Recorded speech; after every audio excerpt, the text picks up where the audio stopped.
My ruthless mother-in-law didn't like me from the first day. She criticized me due to infertility. When I was pregnant and ready to celebrate the baby shower in the backyard, she came up to me and said, "You're showing a fake pregnancy." Then she pushed me into the pond at the back of her house. I fell into the cold water and lost consciousness. When I opened my eyes in the hospital, I decided to seek revenge, and within a few days, she was behind bars.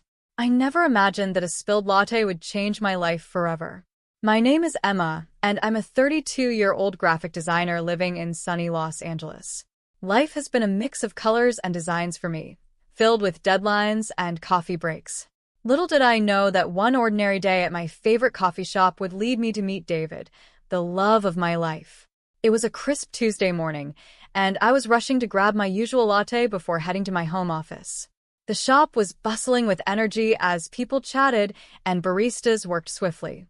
I was lost in my thoughts, contemplating the project I had due that week. In my haste, I bumped into someone. As I turned, I felt a warm splash across my front. "Oh no!" I gasped, looking down at the mess. My latte had landed squarely on a man's laptop. I looked up, fully expecting to see annoyance etched on his face. Instead, I was met with laughter. "Wow, that's one way to make a first impression," he said, his smile warm and genuine. He was David, a 34-year-old software developer with tousled brown hair and a playful twinkle in his eye. "I'm so sorry," I blurted out, panic rising in my chest. "Let me help you with that." I grabbed a handful of napkins from the counter, my cheeks burning with embarrassment. "It's okay, really," David replied, waving his hand dismissively. "I could use a good story for my friends."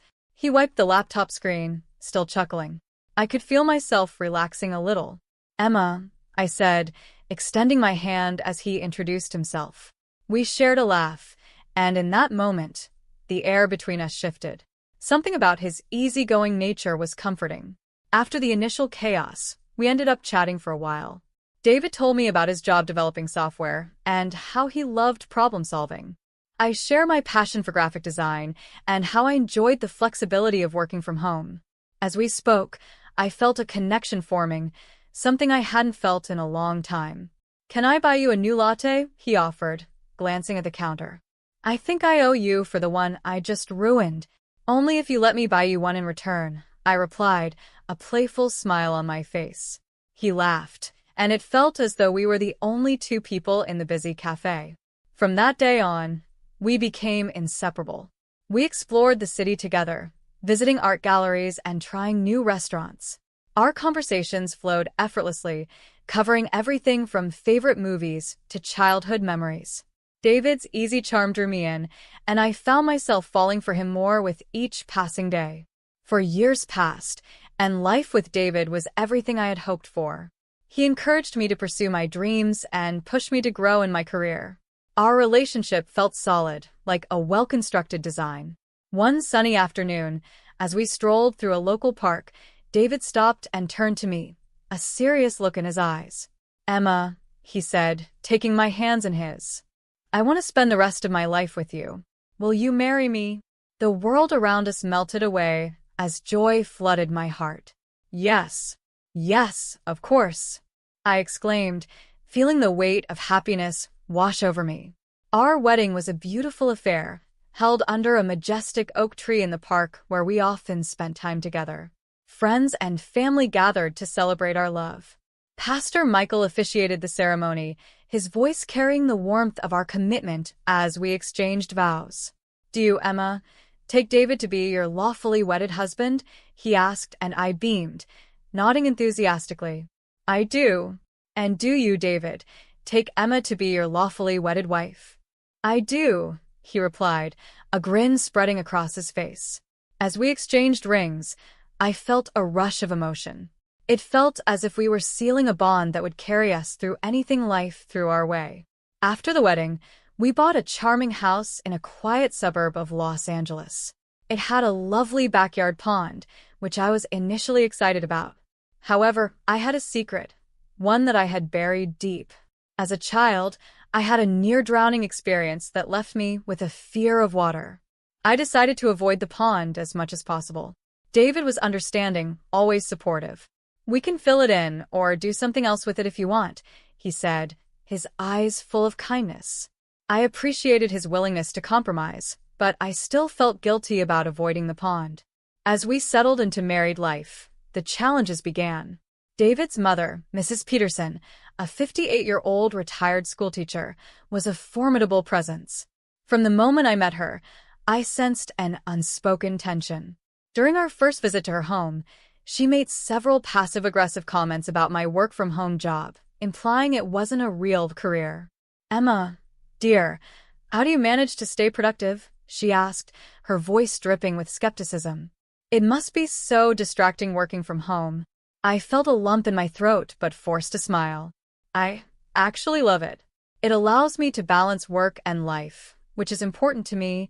Mrs. Peterson merely hummed, flipping through a magazine as if my words didn't matter. I glanced at David, who gave me a reassuring nod, but I could feel the walls closing in around me. Despite her cold attitude, David and I tried to focus on our relationship. We planned our future together, talking about dreams and aspirations, and I felt a glimmer of hope. But Mrs. Peterson's disapproval loomed over us like a dark cloud, casting doubt on our happiness. I often found myself questioning my worth in David's eyes. Was I enough? Would his mother ever accept me? As the weeks passed, the tension grew. Little did I know that this was just the beginning of a turbulent journey that would test our love and commitment in ways we never expected. I took a deep breath, hoping that we could navigate the storm ahead together. After all, I had already faced challenges before, and I was determined to face whatever came next. The days following our wedding were filled with love and laughter, but as we settled into our new home, the reality of family dynamics began to creep in. Mrs. Peterson, David's mother, became a regular fixture in our lives, often dropping by unannounced. Each visit brought with it a wave of tension, her disapproving comments layered with subtle criticisms. One Saturday morning, I was in the kitchen making breakfast when I heard the familiar sound of her voice coming from the living room. "David, dear, I just don't understand why you two chose such a large house," she said, her tone slightly condescending. I could feel my stomach knotting up. David tried to explain. "Mom, we wanted a space to grow into. We love the neighborhood, and it's perfect for us." "Perfect for you," she echoed, her voice sharp. "What if you can't keep up with the mortgage? You know, Emma's job isn't exactly stable, working from home and all." I clenched my jaw, trying to keep my composure. David shot me a sympathetic look, and I could tell he felt torn. It hurt that his mother could dismiss my career so casually, as if my hard work meant nothing. "Mom, Emma is an incredible designer," he said firmly. "She's been successful at her job, and I believe in her." "Of course you do," she said, with a hint of sarcasm. "But I worry about you, David. You need someone who can contribute more, someone who has a real career." I felt my heart sink as Mrs. Peterson's words sank in.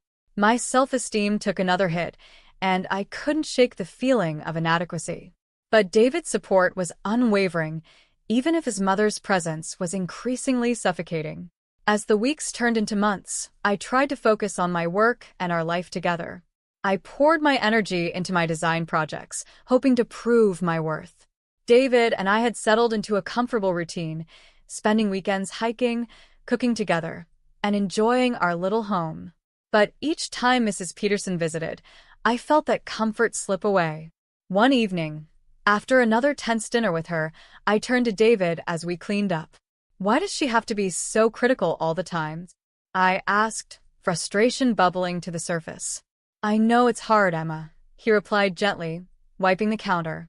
"But she's just set in her ways. I'll talk to her again, I promise." I appreciated his reassurance, but deep down, I felt like I was battling a losing war. It was becoming increasingly clear that Mrs. Peterson saw me as an outsider, and every encounter left me feeling more isolated. Things took a darker turn when I overheard a conversation that left me shaken.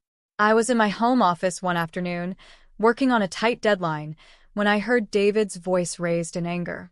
Curiosity got the best of me, and I quietly stepped out of my office to listen. "Mom, that's completely unacceptable," David shouted. I held my breath, straining to hear. "I'm just looking out for you." Mrs. Peterson snapped back. "I can't help it if I want what's best for my son. Emma's not good enough for you." The words hit me like a punch to the gut. I backed away slowly, my heart racing. I felt betrayed and hurt. How could she say that? How could she judge me without even trying to understand who I was? Days passed, and I felt like I was living in a constant state of anxiety. I noticed a man watching me on several occasions when I left the house. At first, I dismissed it as paranoia.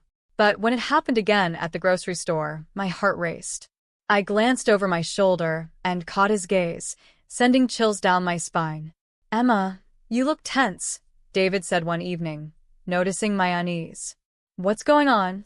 "It's nothing," I lied, forcing a smile. But I knew deep down that I couldn't keep pretending.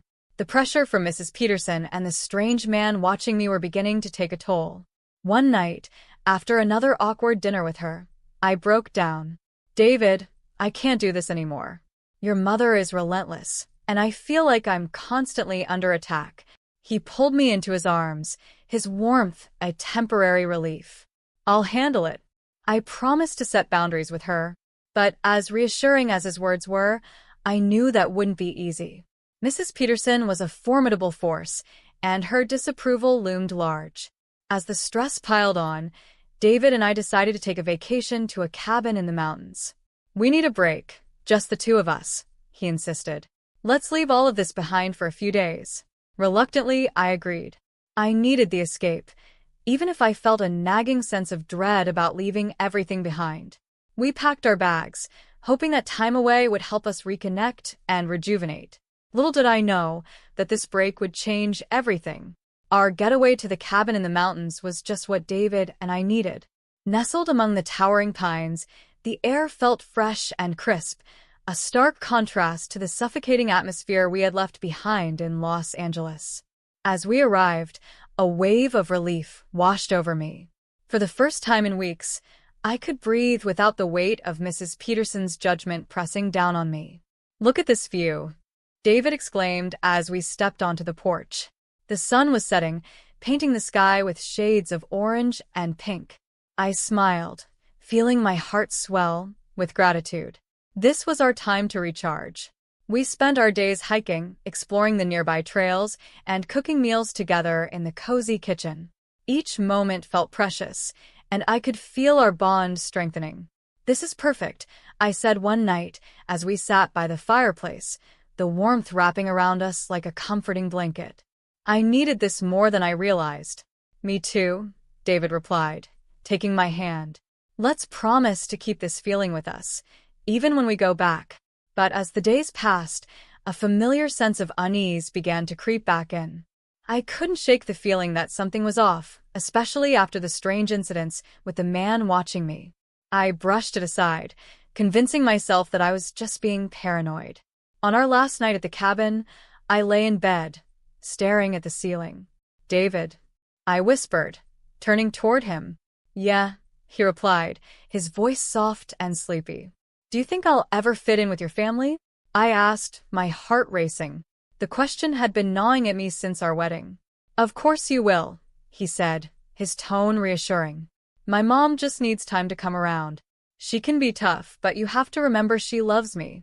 Eventually, she'll see how happy you make me." "I hope you're right," I murmured, turning over to face the wall, the shadows dancing in the dim light. The next morning, we packed our bags and headed back to Los Angeles, a sense of foreboding settling in my stomach. Once home, the reality of our life together came rushing back. I tried to focus on work, pouring my energy into my design projects, but the thought of Mrs. Peterson loomed large. I felt tense and anxious, and it showed in my work.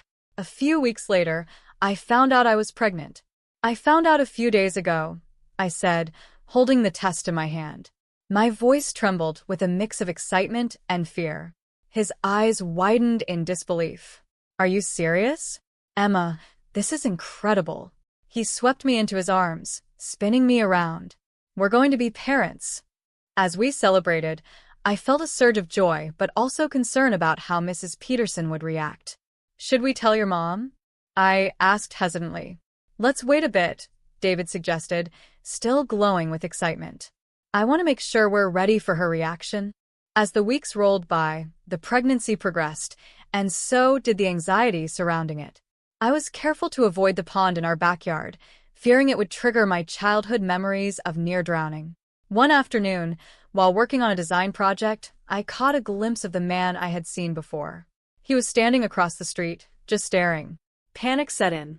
My heart raced, and I hurried to close the curtains, my mind racing. Why was he watching me? Emma, you look tense, David said one evening, noticing my unease. What's going on? It's nothing, I lied, forcing a smile. But deep down, I knew I couldn't keep pretending. The pressure from Mrs. Peterson and the strange man watching me were beginning to take a toll. Finally, after weeks of tension, we decided to hold a small gathering to share our news. It was a modest celebration with friends and family, but my heart raced at the thought of Mrs. Peterson's reaction. When she arrived, her expression was unreadable. So, I hear you have some news, she asked, her tone sharp. Actually, yes, I said, trying to keep my voice steady. David and I are expecting a baby. Silence hung in the air as she processed the information. How wonderful, she finally said, her words tinged with skepticism. I hope you're prepared for the challenges ahead. As the evening wore on, she grew increasingly critical, questioning my choices and undermining my confidence. The climax occurred when she accused me of faking my pregnancy, her voice loud enough to draw attention. You don't look pregnant enough for someone in their third trimester, she sneered. Before I could react, she pushed me, and I stumbled backward, falling toward the pond. Panic surged through me as I fell into the cold water, my childhood fears crashing back.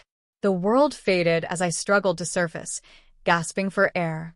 The cold water enveloped me, and instinct kicked in as I fought to stay afloat. I struggled against the panic that threatened to consume me, the darkness closing in around me. Just as my lungs burned and my vision blurred, strong hands grasped my arms and pulled me up to the surface. Emma, hold on. David's voice broke through the chaos as he yanked me out of the pond. Coughing and sputtering, I gasped for air, the shock of the cold water jolting my senses back to reality. I looked up at David, his face a mix of worry and anger. Why would she do that? He shouted, his eyes searching mine for answers. I couldn't even process the question. All I felt was a wave of relief at being safe, and yet a deep well of fear from the confrontation. David, I choked, still reeling from the shock of it all. I had nearly drowned because of Mrs. Peterson's rage. Let's get you inside, he said, his tone softer now. He wrapped an arm around my shoulders and led me back to the house, away from the stares of our guests. Inside, I collapsed onto the couch, my heart racing. Emma, I'm so sorry. This is all my fault, David said, kneeling beside me, his hands gripping my shoulders. I should have never let her come. I should have protected you.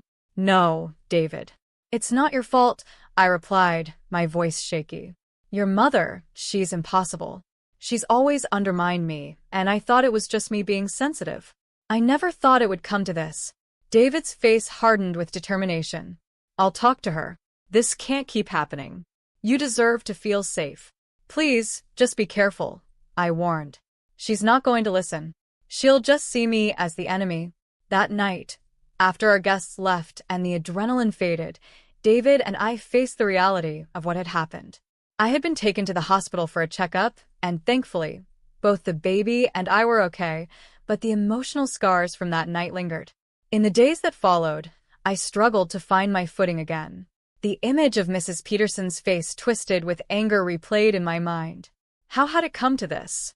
I spent hours working in my office, but the once comforting space felt suffocating. Finally, David confronted his mother. Mom, we need to talk, he said, his voice firm. I could hear the tension in his tone from the other room. About what? Mrs. Peterson replied, her voice cool and dismissive. About Emma. You crossed a line, and it can't happen again, David said, his frustration boiling over. Crossed a line? All I did was express my concern for you, she shot back. Concern? You nearly hurt her and our baby, he yelled, the anger spilling over. The conversation escalated, and I could hear the shouting from where I sat, tears streaming down my face. Finally, David stormed back into the room, his expression a mix of anger and defeat. "She won't change, Emma.